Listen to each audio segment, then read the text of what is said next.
আমাদের জীবনের এমন কিছু মানুষ আছে যাদেরকে আমরা মাফ তো করে দেই ঠিকই, কিন্তু তাদেরকে আর দেখতে চাই না, শুনতে চাই না, দ্বিতীয়বারের মতন তাদের সাথে আর কোনো সম্পর্কে জড়াতেও চাই না। আর জানেন কি, এটা কিন্তু কোনো ঘৃণা বা অহংকারের কারণে নয়, বরং এটাকেই ইনসাফ বলে।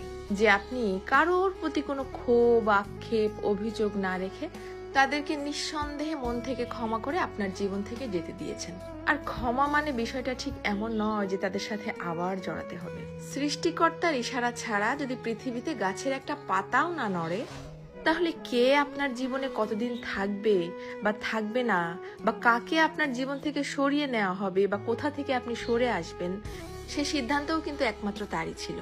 আপনি শুধু পালন করেছেন মাত্র। আচ্ছা, এরকমটা কেন হয়? কারণ কি জানেন?